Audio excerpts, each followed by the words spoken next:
Hi everyone, welcome to another session of our discussion of Paper 2 SPM trial paper.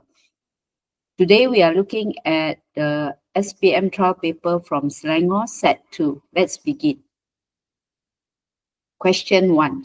Diagram 1.1 show 4 levels of cell organization in human. So you have level S, level T, level U and level V.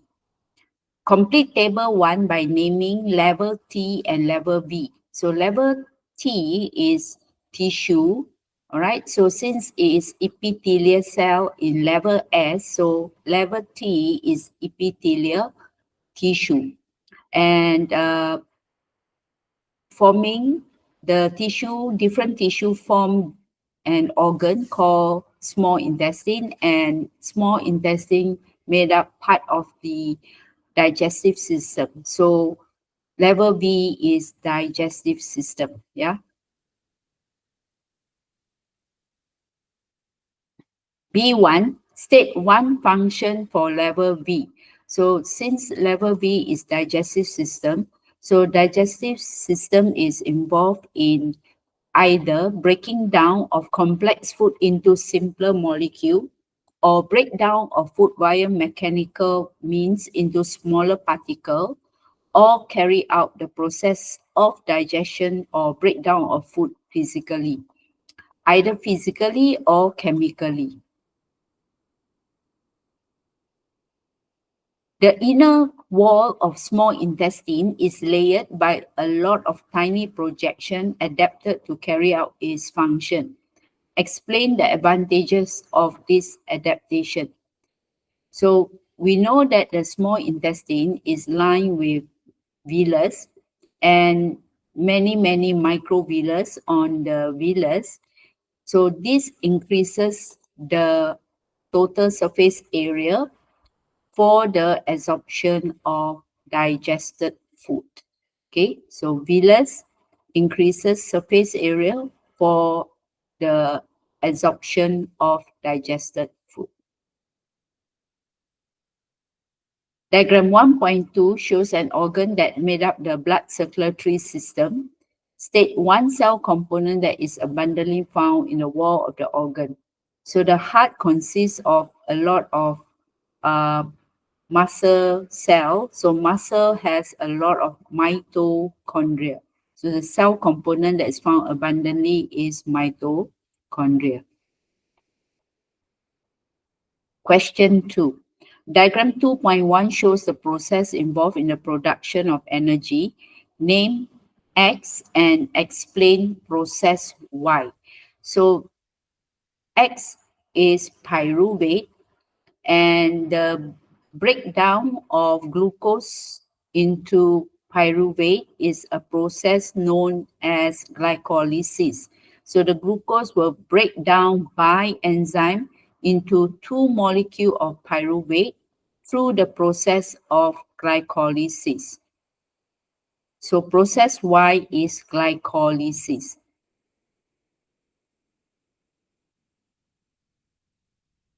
B1, diagram 2.2 show a type of food produced through process Z.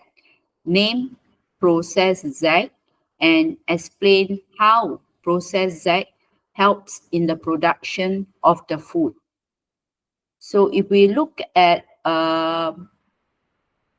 process Z is actually alcohol fermentation, in which glucose break down incompletely into ethanol, carbon dioxide, and energy. So the carbon dioxide that is produced helps in the making of bread, because carbon dioxide causes the bread to rise. So the process Z is called alcohol fermentation, and the breakdown, the incomplete breakdown of glucose to ethanol, carbon dioxide, energy. And the product carbon dioxide is used to raise the dough of the bread, yeah? Okay, next question 3. Diagram 3.1 shows a cross-section of udicot root undergoing primary growth. Name part L and M. Okay, so L is in the middle of the cross section of the diagram. You can see it's in the middle that looks like a star, while M is surrounding the center part. So L is primary xylem, primary xylem. Now, why is it primary xylem? Is because the question said the root is undergoing primary growth. So the xylem is primary xylem and M is cortex, cortex.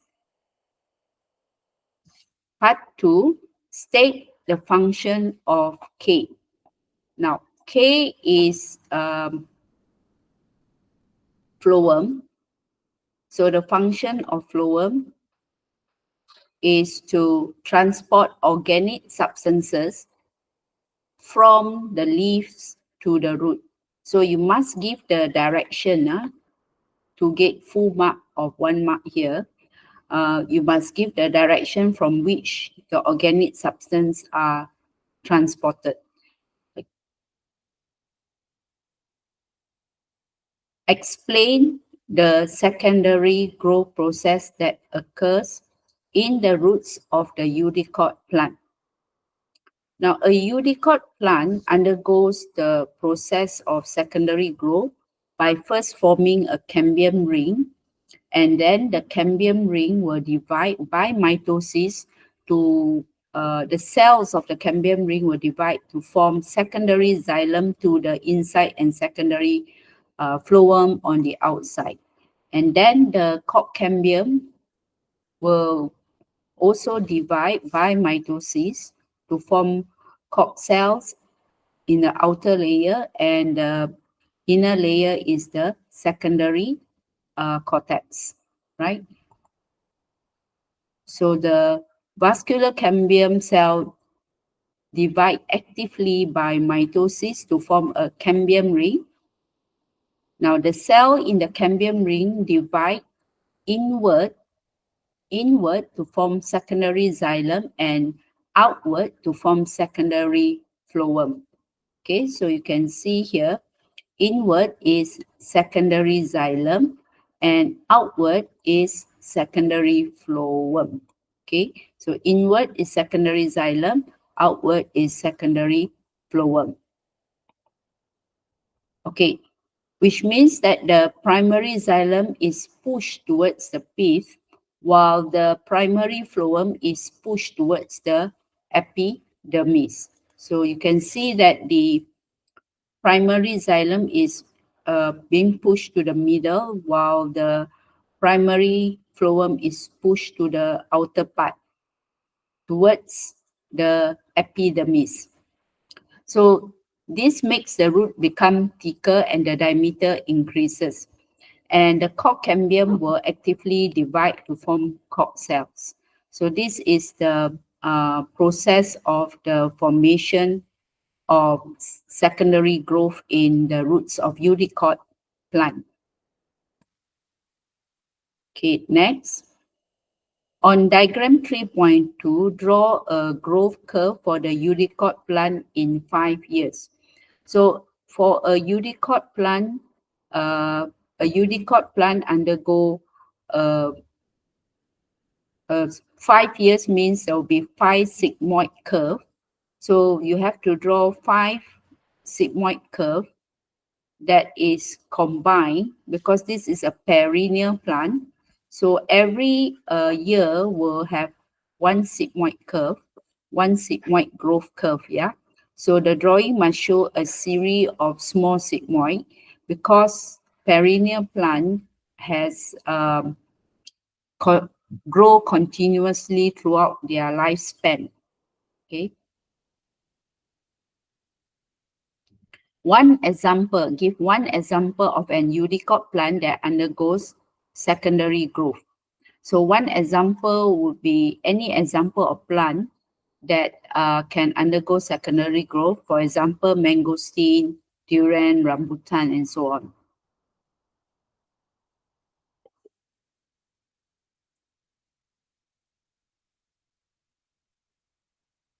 Okay, next.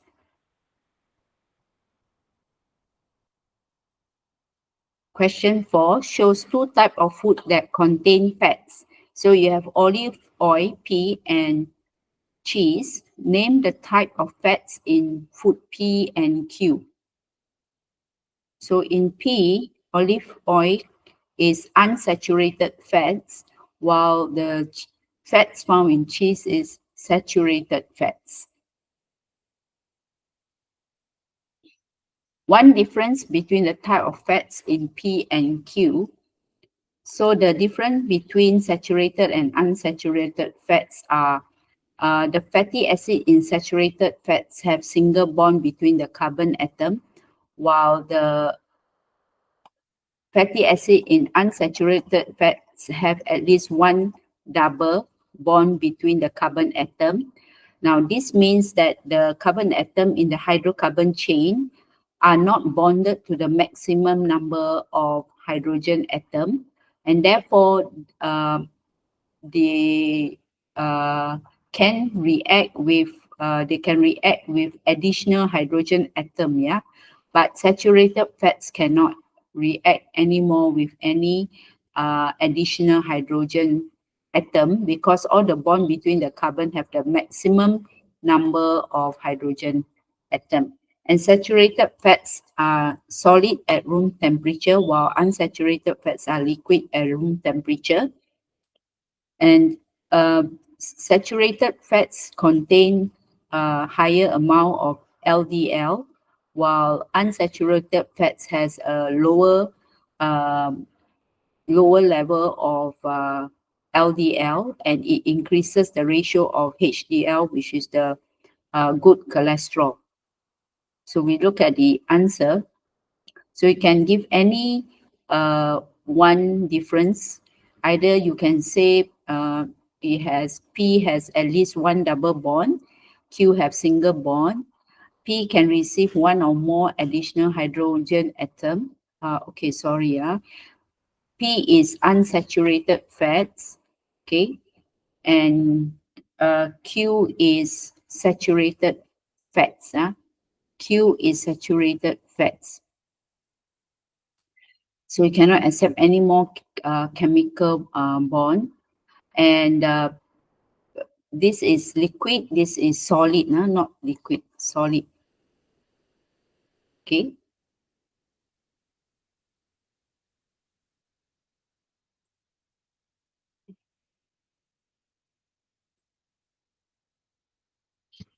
Based on diagram 4.1, suggest which food is better to human health. So food P, because food P is unsaturated, which has a lower cholesterol level, and it does not form low density lipoprotein. It has a lower content of LDL, and it does not deposit in the lumen of blood vessel. Okay, so in that way, it reduces the risk of heart-related diseases such as atherosclerosis, hypertension, heart attack, stroke, and diabetes. Okay, next, diagram 4.2 shows a health problem suffered by an individual. So the individual has gastric ulcer. Explain the effect on the health problem of the digestion in the stomach. So the ulcer is causing the stomach to be inflamed, painful, and swollen. So that makes the digestion of protein become less because digestion of protein is in the stomach. So the digestion of protein become less, and the ulcer also decreases peristalsis and damage the chief cell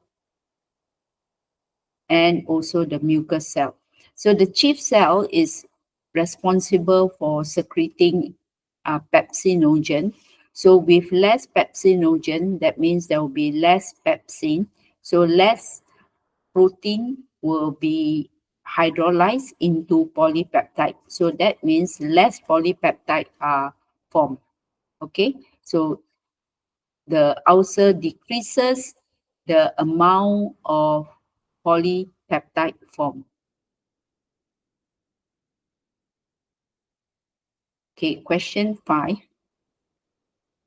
State the type of microorganism X. Okay, so microorganism X, which is carried by the flies, is a bacteria, yeah. So microorganism X is in Eubacteria kingdom. Explain one characteristic of the kingdom for microorganism X.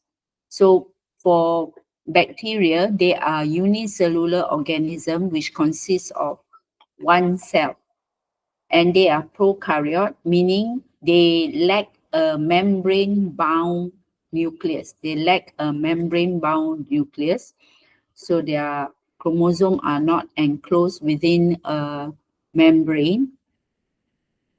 They have cell wall, and their cell wall is made out of peptidoglycan. Okay, next.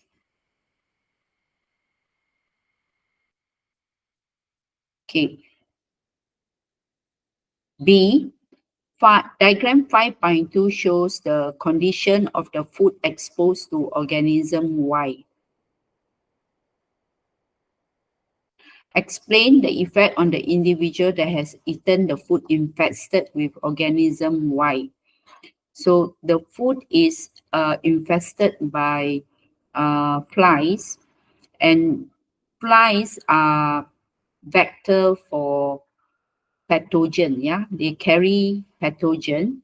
So the effect on the individual that eat food that is already infested by organism Y would be cholera, food poisoning, yeah. So he will suffer from nausea, vomiting, diarrhea, dehydration. Microorganism X is a pathogen. A pathogen is a microorganism that causes diseases, and Y, the fly, is the vector that transfer the pathogen to the food, causing the food to be contaminated. Okay. Okay, next. Suggest one step that can be taken to prevent the situation in 5P1 occur. So one way is to cover the food, okay, to prevent the food from being touched by the flies, so the flies will not land on the food. Or you can use fly trap, electric trap, sticky trap. Okay, so that in that way, we will prevent our food from being contaminated by the pathogen, yeah. Next, question 6. Diagram 6.1 shows the human blood cell. So there are 3 blood cells that are shown here, R, S, and T. Okay, so they asked to name what is R and what is S. So R is a white blood cell, and R is, you can name it white blood cell or leukocyte, and S is the platelet. Okay, platelet.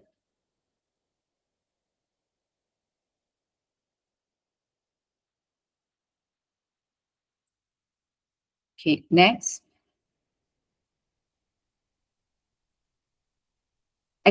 Blood cell T are involved in transport of respiratory gases. Explain how blood cell T are adapted to transport oxygen gas. Now, cell T is red blood cell. Red blood cell has hemoglobin, and hemoglobin will combine with oxygen to form oxyhemoglobin. So then the oxygen will be transported to the body cells.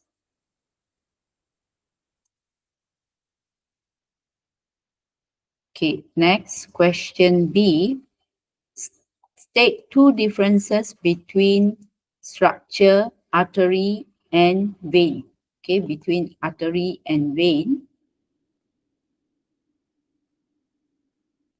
Right, so artery has a smaller lumen compared to vein, while um, artery also has a thicker and more elastic and more muscular wall compared to vein that has a thinner, less elastic and less muscular vein.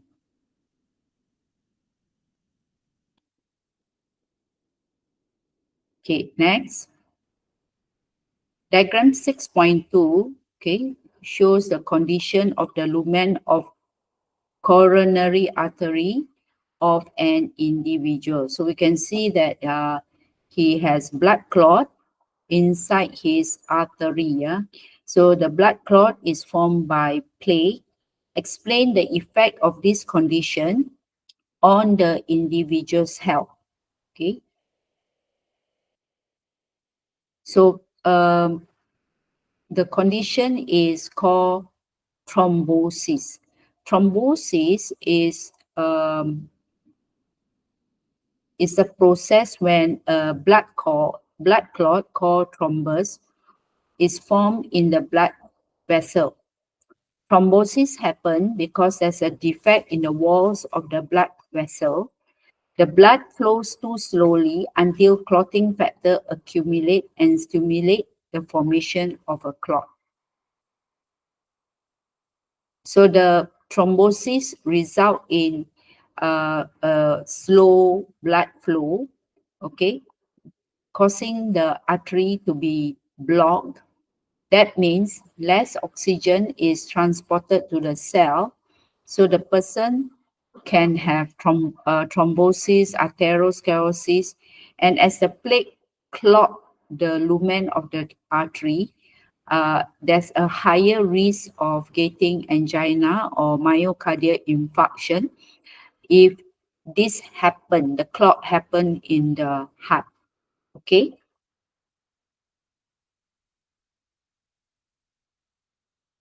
Okay, next.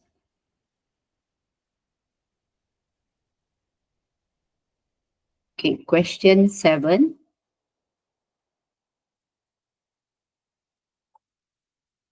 Shows the internal structure of a leaf lamina.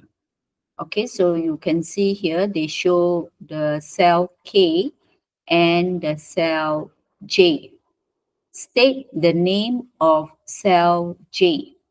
Okay, so cell J is found at the lower epidermis of the leaf. So J is guard cell, right? Guard cell.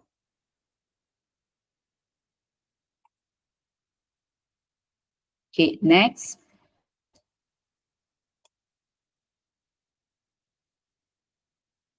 Question A2.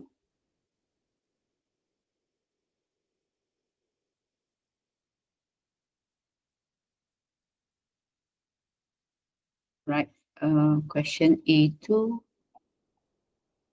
Explain how the adaptation of cell K increases photosynthesis. So the adaptation of cell K. Now, cell K is the palisade mesophyll cell. So the palisade mesophyll cell, you can talk about the way they are arranged. They are arranged vertically and very closely packed.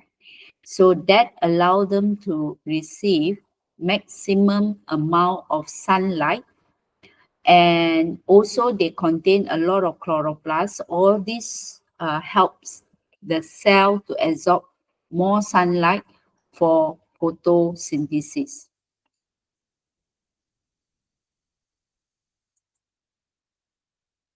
Okay, next.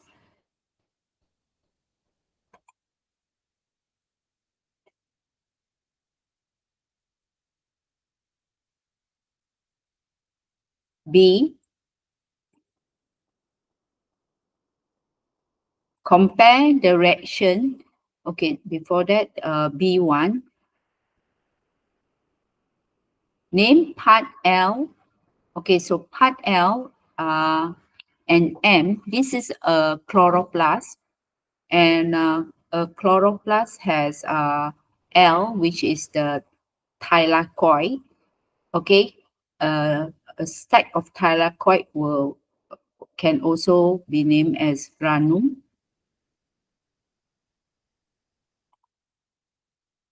Okay, so compare the reaction in the process of photosynthesis that occur in part L and M. Okay, so we are to compare the process of photosynthesis in terms of the types of reaction and the process that occur. So the process, the type of reaction that occurs in L is light-dependent reaction, while the process that occur in M is light-independent reaction. And the process that occur in L is photolysis of water. That means water breaks up into H plus and OH minus, while the process that occur in M is the fixation of carbon dioxide by a uh, 5 carbon substance in the stroma. Now, the process of that occur in granum or thylakoid is also the formation of NADPH, formation of oxygen and water, while in M, it is the production of glucose, which then convert into starch.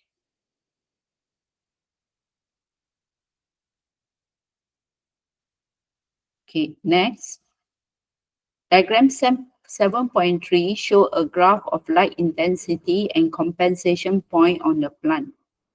So the compensation point is here, and we know that compensation point is the light intensity when photosynthesis equal to respiration. Explain the production of glucose in stage N. So in stage N, the is below the compensation point. So the production of glucose is lesser than above the compensation point. So there's a net loss in glucose. The glucose produced in photosynthesis is used in respiration. Part 2, predict the condition of the plant if it remain in condition N for a long period.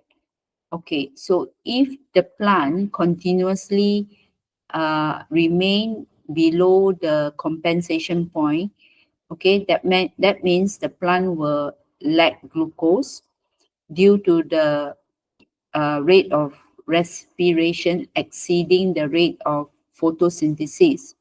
So the plant will experience stunted growth.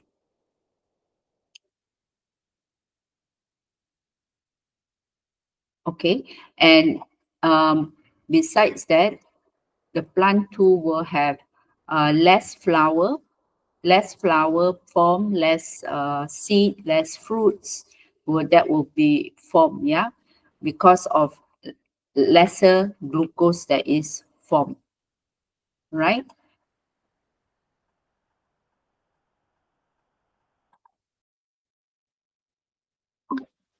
All right, question A. Diagram 8.1 show the inheritance of muscular dystrophy in a family. Muscular dystrophy is a disease that causes progressive weakness and loss of muscle mass. So the father here is normal, while the mother is a carrier. So the offspring is two girls, two boys. One of the girl R is a carrier. One in the girl here is normal, and then normal son, and hemophilia son. State the genotype of offspring R. So R is a carrier, so the genotype of R is XB, capital B, and X small b. Explain the phenotypic ratio for their son to inherit muscular dystrophy disease from their parents. So the ratio or the possibility of their child getting muscular dystrophy is 50%. The son received one recessive allele XB from mother and one allele Y from the father during fertilization. So the forming XBY, which is son with muscular dystrophy. So that means this son here received the XB small from the mother and the Y from the father, making him having muscular dystrophy, while the other son received one dominant allele XB from mother and one allele Y from father during fertilization. So this son received XB from the mother and another Y from the father. Now, since he is inheriting the dominant allele, so he does not suffer from muscular dystrophy. Diagram 8.2 shows schematic diagram of two different or blood-related disease P and thalassemia. So disease P here, you can see that is subscript with the letter H. So disease P is hemophilia, while disease 8.2 is thalassemia. State two differences between disease P and thalassemia. So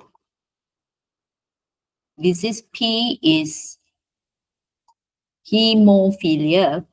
So hemophilia is a sex-linked disease, meaning the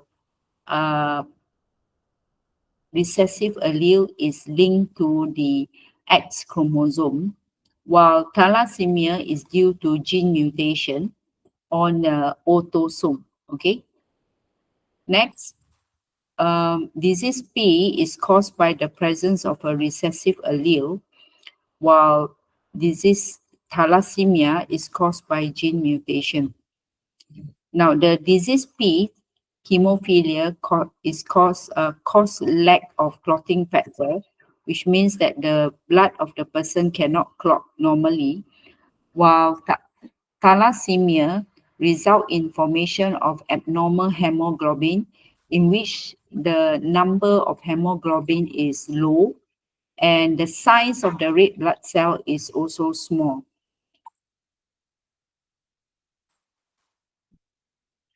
Okay, draw schematic diagram in the space below to show possible genotype or offspring for disease P.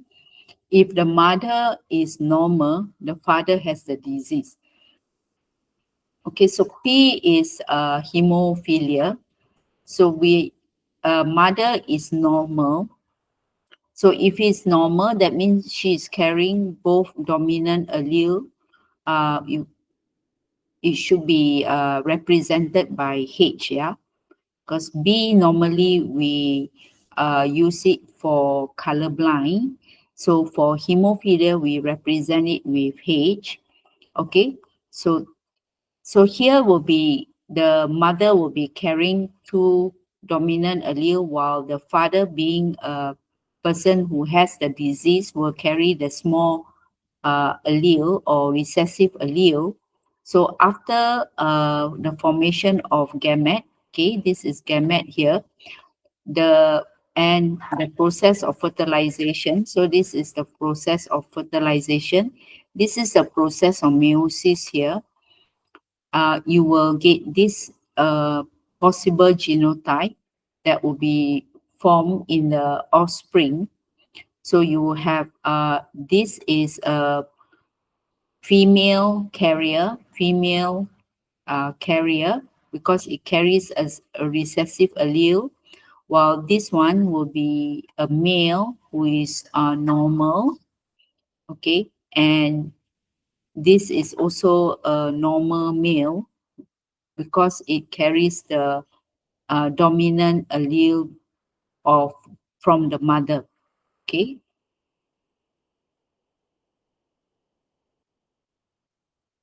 Okay, next we look at section B.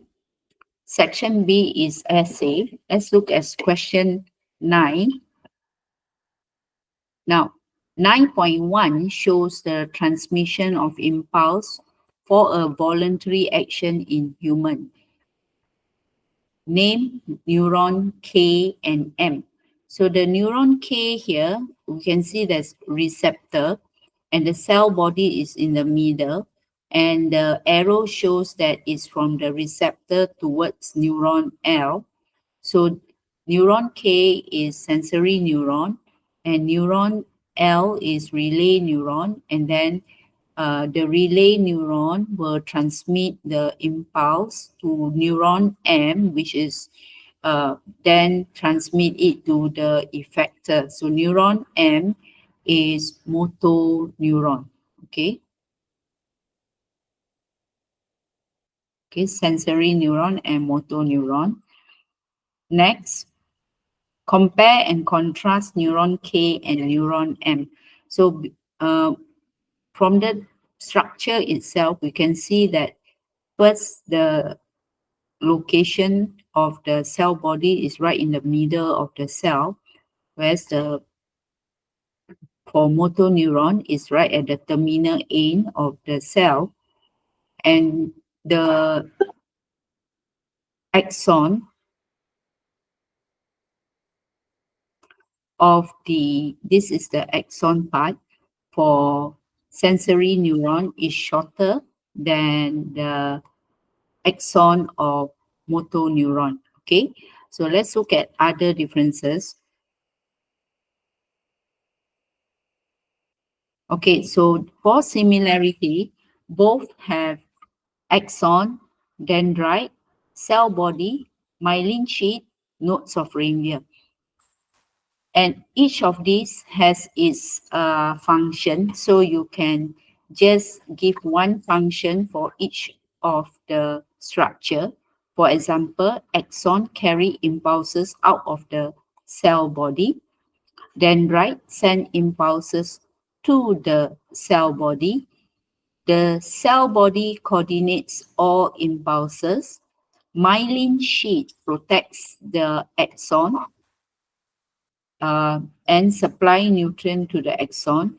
Node of Ranvier accelerate the transmission of impulses. Okay, let's look at the differences. Okay, so sensory neuron. Neuron K is sensory neuron. Neuron L is motor neuron. Okay. Now, the sensory neuron has a short axon, while the motor neuron have a long axon. The sensory neuron has long dendrites, while motor neuron have a short dendrites. The cell body is located at the middle of the cell, and for motor neuron, the cell body is located at the terminal end of the cell. Now, sensory neuron have receptor, while motor neuron do not have receptor. Okay, so here you have 4 differences and 2 similarities. So the total marks is only 4 marks. Okay. Next, B, diagram 9.2 shows a synapse in N. Okay, so N is here, the gap between the relay neuron to the cell body of the motor neuron. Okay, describe the transmission of impulse in N. So The transmission of impulse here is by chemical means. When the nerve impulse reaches the synaptic knob, it will stimulate the synaptic vesicle. Okay, so this is called the synaptic knob, which is the end part of the neuron, and this is called synaptic vesicle. So the impulse that come down will trigger the synaptic vesicle to release or secrete neurotransmitter. So the neurotransmitter then will diffuse through the synapses and bind to the receptor on the dendrite of the next neuron. So we can see here there's the gap here. This gap here is the synapse. So here is the receptor of the dendrite of the adjacent neuron. So the neurotransmitter that is diffused across the synapse will bind to the receptor of the dendrite of the next neuron. So once it binds, it will stimulate the next impulse to be triggered. Okay. Now, at the synaptic knob, which is not shown here, but there are a lot of cell component mitochondria which generate energy for impulse transmission. Okay. Next, diagram 9.3 shows the human endocrine system. Okay. So you can see gland P there, controlling the secretion of two hormones, Q and R. Part 1, name gland P and explain why is it known as the main gland. Now, gland P is pituitary gland. Pituitary gland is involved in secreting hormone that control the secretion of another endocrine gland. Okay, so it is the master gland that secrete hormone that control the secretion of all another endocrine gland. Okay, for example, like the pituitary gland will secrete TSH, which is thyroid stimulating hormone that control the secretion of thyroxine from thyroid gland.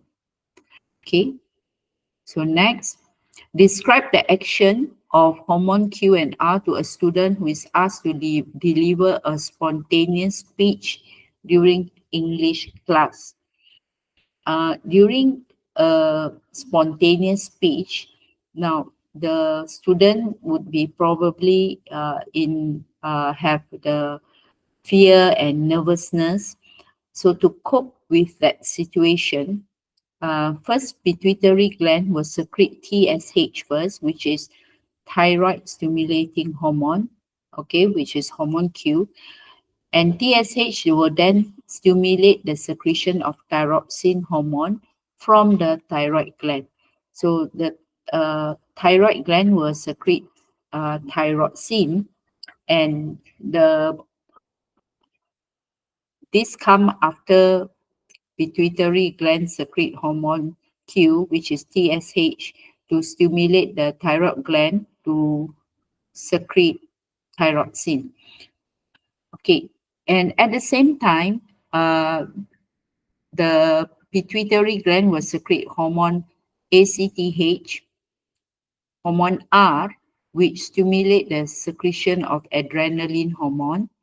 Okay, now the adrenaline hormone will increase heart rate. So this is like a fight or flight situation in which the heartbeat rate will increase, the breathing rate will increase, and all this will cause more blood and more sugar to be transported to the muscle cell, to all the cell to generate more energy for the student.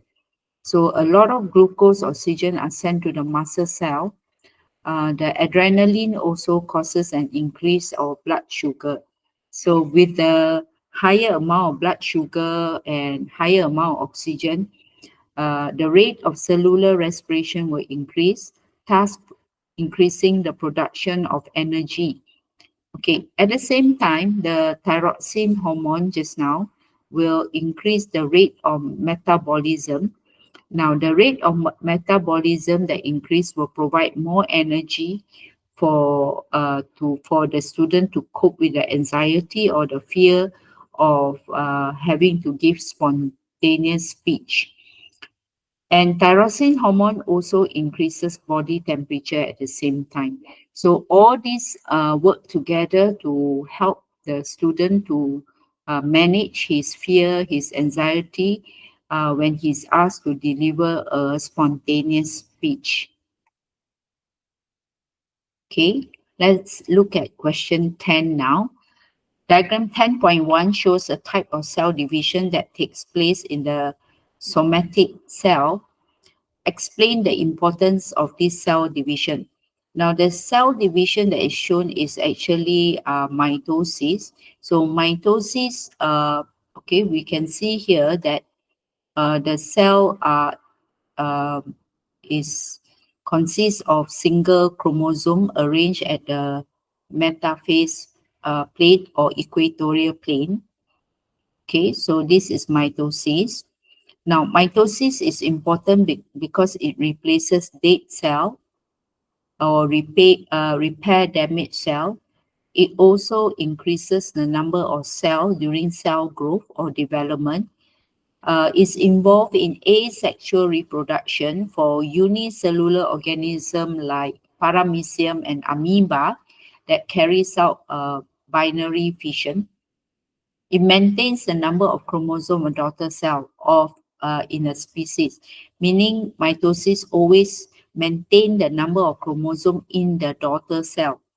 And lastly, it causes regeneration in certain organisms such as lizard that loses its tail can regenerate back through the process of mitosis.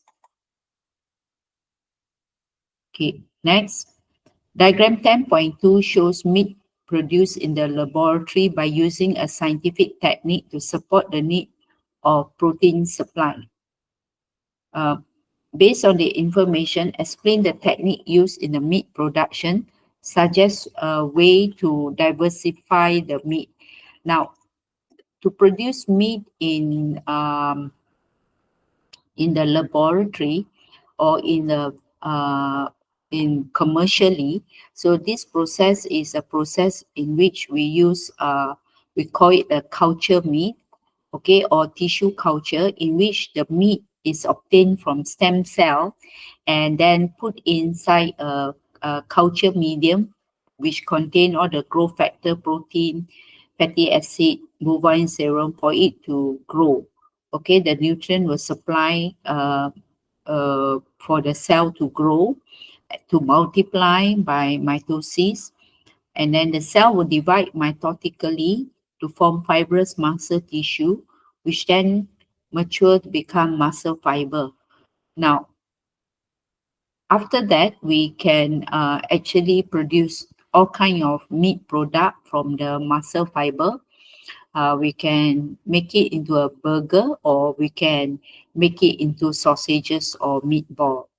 Okay, so cultured meat is made from tissue culture in the laboratory. So the technique is tissue culture, but we obtain stem cell from muscle cell or bone marrow cell, which can be extracted from bone tissue.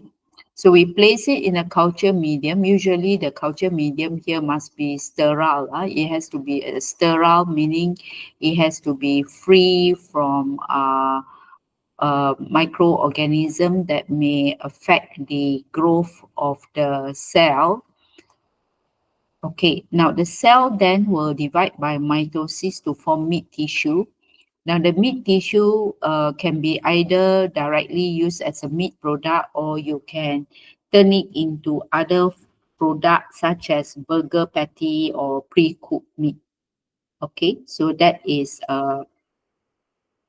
the technique to produce meat in the laboratory. Okay, question C. Diagram 10.3 show two types of growth curve. So we have growth curve P and growth curve Q. Compare between growth curve P and growth curve Q. Now, growth curve P and Q, growth curve Q is the normal sigmoid curve of most organism. So the growth curve is shaped as a S shape or sigmoid, and it consists of 6 phases: the lag phase, the exponential phase, the stationary phase, the maturity phase, the senescence phase, and the death phase. So in each phase, the growth rate is different. In lag phase, the growth rate is low. Okay, this is followed by the exponential phase where the growth rate is the highest, and then followed by stationary phase. The stationary phase here is a phase where the cells have achieved the maximum size growth, and therefore the growth rate is slow and occur at a constant rate. Next, after such a stationary phase is the maturity phase. The maturity phase is when the growth rate is 0, as growth does not occur here. So here the rate of cell division equal to the rate of cell death. So cell division occur to just replace the damage of or dead cell or tissue. Okay, next we have the senescence phase.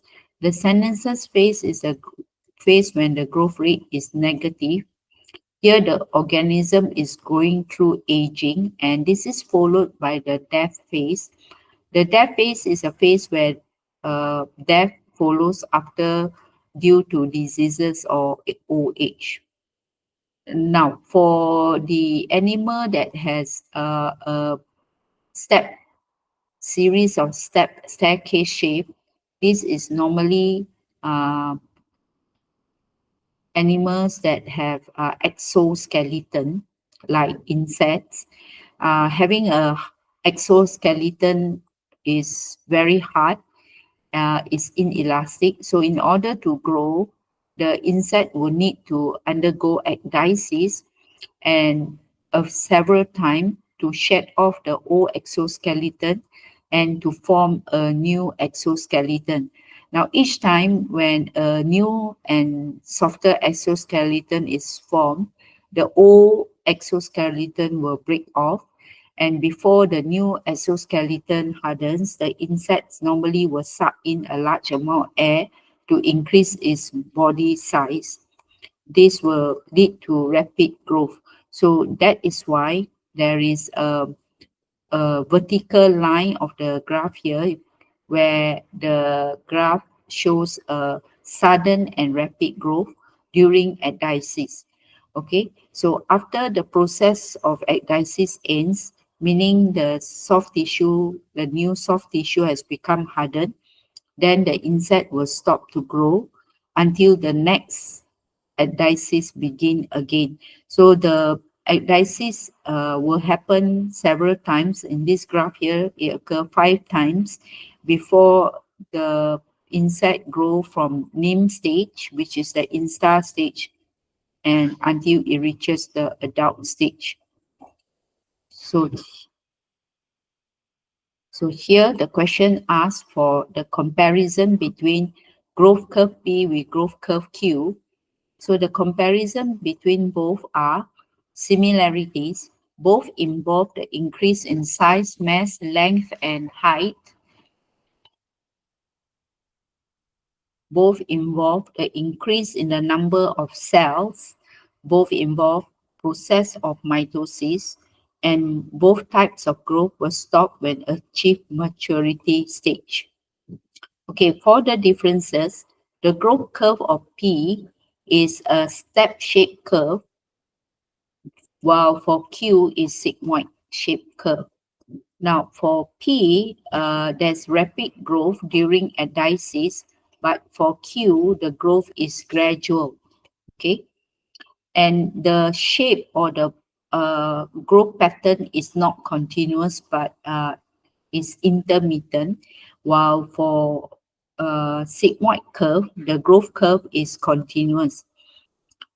Now, the growth pattern for growth curve P has two stages, that is insta and nim, while the growth pattern for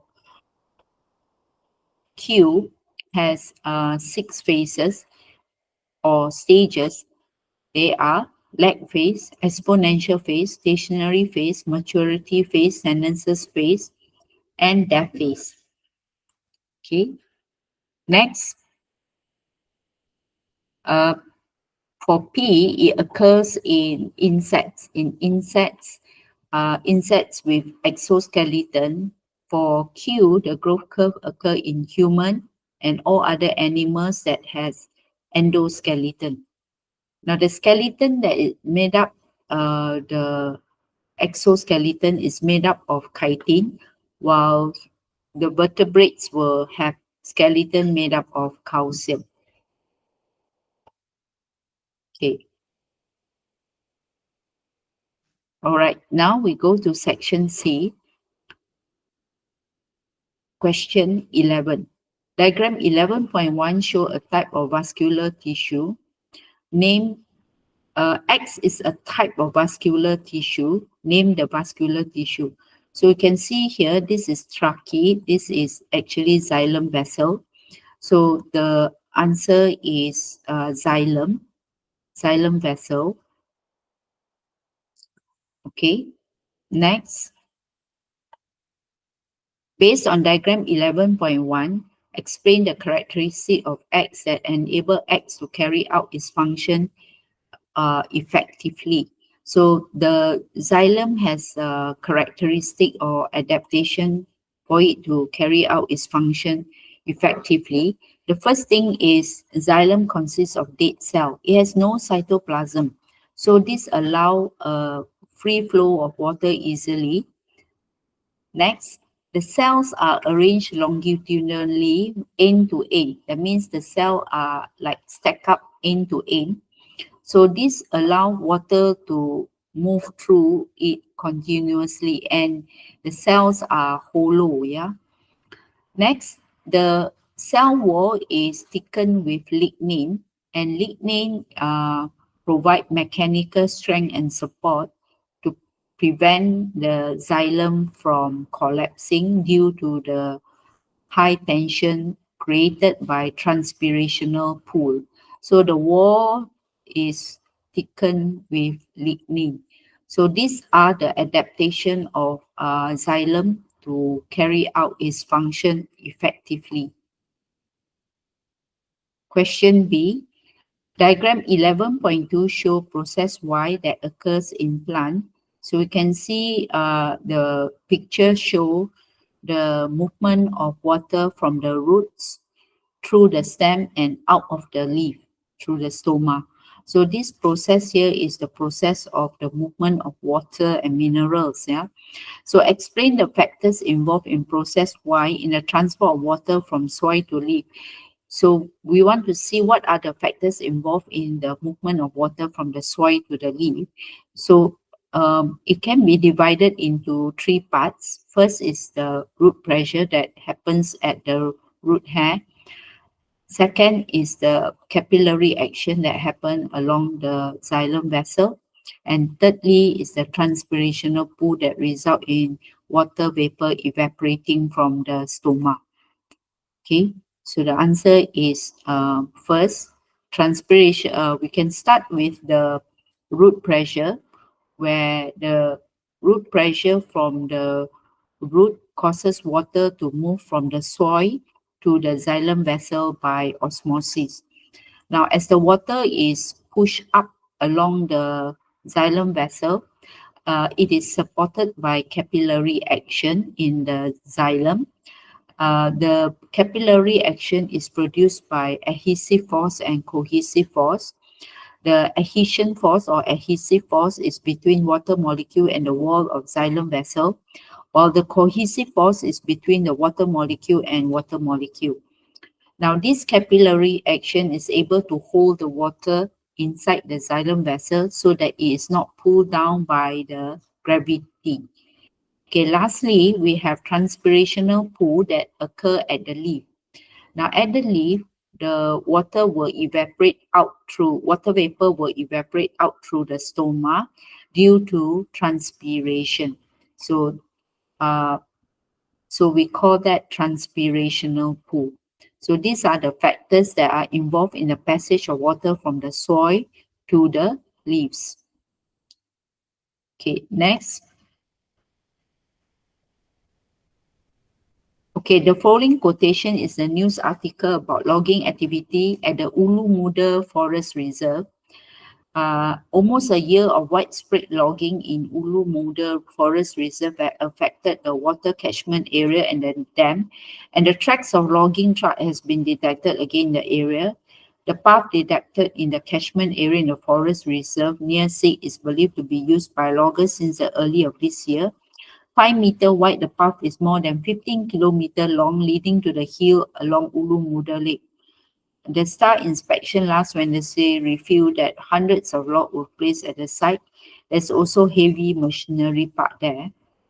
So explain the negative effects of the activity to the ecosystem of Ulu Muda Forest Reserve. Now this carries 3 marks. So the deforestation that's occurring at Ulu Muda Forest Reserve has caused a lot of negative effects. Okay, one of the negative effect is the loss of biodiversity. When we remove forests, we destroy biodiversity that is found in that forest. And that may lead to the extinction of species of flora and fauna that live in that area. Okay, next we are causing destruction of the natural habitat. Now, removing the forest will also lead to soil erosion, landslide, and flood. Because the forest is the water catchment area, so without the forest there will be a reduced amount of water catchment area in the forest. So the soil erosion, landslide, and flood is due to less root gripping the soil. Okay, so any of these points will give you the max marks of 3 marks. Next, as a member of Nature Lovers Club, suggest the steps for preservation, conservation, and restoration that can be taken in that area. Okay, so they ask for suggestion of preservation, conservation, and restoration. Now, the word preservation refers to gazetting the place, the forest, into a reserve forest. Now, when we say a reserve forest, it means that it cannot be any development that will occur in the forest. No deforestation, no building of any kind of building. So once it's gazetted as a forest reserve, now this will protect the biodiversity in the area from any kind of development activities that may bring harm to the species of flora and fauna there. Okay, next, we also maintain, besides protecting, we also maintain the natural condition of the natural ecosystem in the forest reserve. So in this way, we preserve, protect, and maintain the habitat from intrusion, from any kind of development. Next is conservation. Now, there are 2 types of conservation. One is in situ conservation, okay, and the next one is ex situ conservation. Now, in situ conservation means we retain the component of the ecosystem in their original habitat. We do not remove the animal or plant from the habitat. We leave it there in their original habitat, while for ex situ means we bring the species out and protect them in outside in a different habitat from their original habitat. For example, we replant endangered plants outside their natural habitat. Okay, so here some of the example of ex situ conservation method are gene banks, in vitro plant tissue or microbial culture collection, captive breeding of endangered animal.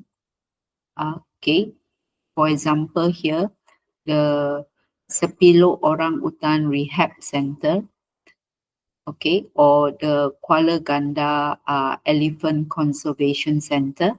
So these are the ex situ conservation habitat that we create to protect, to breed, to care for this animal in captivity, with the purpose of increasing their number before we reintroduce them back into their natural habitat. So for these animals who have lost their natural habitat, so we prepare them this special area where they can be restored, they can be cared for and protected so that their number will increase back to a good size before we reintroduce them back to their natural habitat.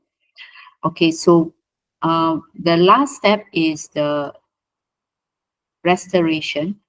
Now, restoration is reforestation. That means we try to restore back whatever that has been damaged through replanting of trees. For example, we can plant mangrove.